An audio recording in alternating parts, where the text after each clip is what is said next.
traditionally a magpie would bring back to the nest, all sorts of things, little shiny objects. It's things that are visually valuable for them, anything that's shiny.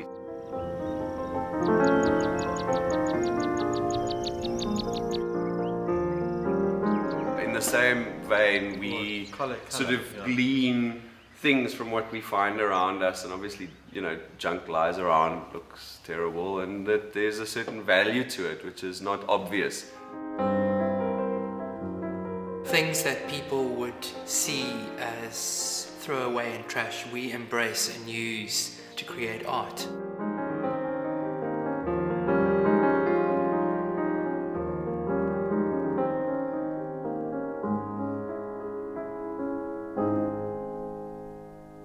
Magpie really started on our kitchen table in observatory around 1998.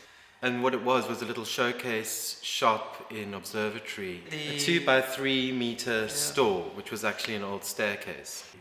Number 58, 28. 38. 38. Always get the numbers 38 wrong. Trill Road. We were living in the flat above Magpie, and I sort of saw these two mad queens downstairs. They would have like drag Saturday teas. Be all dressed in drag and have tea downstairs. So obviously this was quite interesting and fascinating, and then I sort of got to know them, and then Scott and I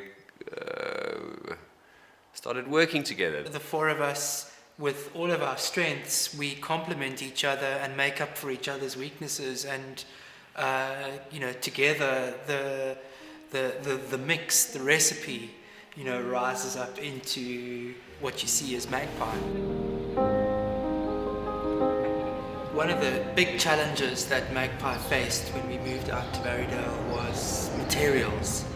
Sean and Scott, who are in the design department, kind of looked at the local rubbish dump and saw potential, and we needed a way of getting that material clean and quickly into our studio. So we put a bin on the studio veranda about 6 or 7 years ago, and we asked people in the community to donate us their clean recycling, and that's become the basis of our materials. Material basis. In Barrydale.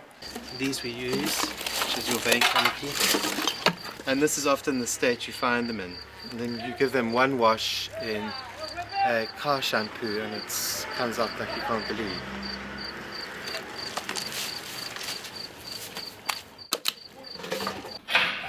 Axel. Do it at a bit of an angle.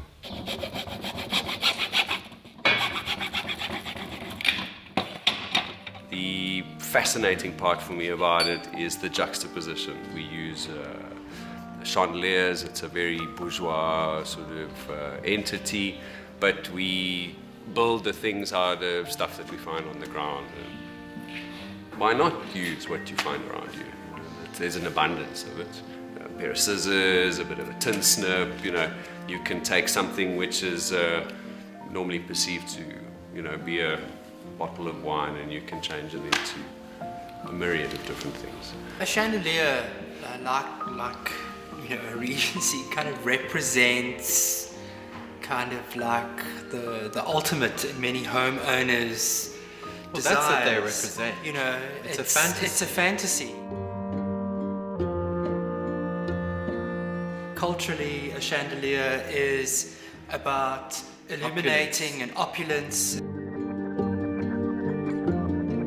Here, the Magpies have created a chandelier that represents, or is a play or a silhouette of all of that, but the materials that are used are actually what people would ordinarily throw away. When you're looking at it, your notions of what a chandelier or aspiration is all about is challenged.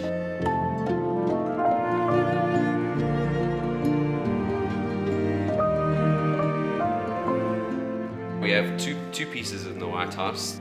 The designer who was redoing the White House for the Obamas saw the pieces at Anthropology in New York. in terms of a collection that to be part of, because that it stays as property of the White House even though after the Obamas are gone.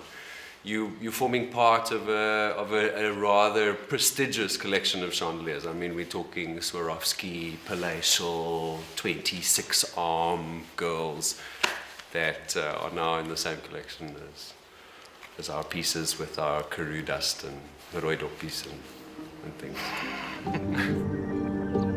When we decided to move to Barrydale, we kind of liked the idea of working with community, with crafters. We developed the ampule couture, which are the little dresses fashioned for your light bulbs. And that's something that a crafter can do from home. People can earn an income at the same time. Ik het altyd gesien dat daar is 'n klomp dromme met goed wat daar agter gestaan het by Magpie.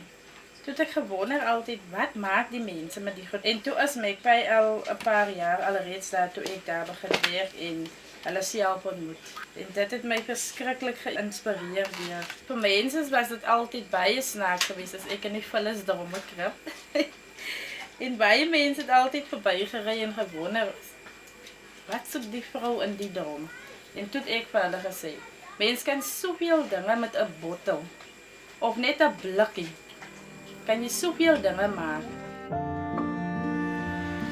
En daar is jou ligse outfit. It's quite exciting to see the enormous interest and enthusiasm and excitement of people, you know, to this idea that trash has value and we can do something really exciting with it as a community.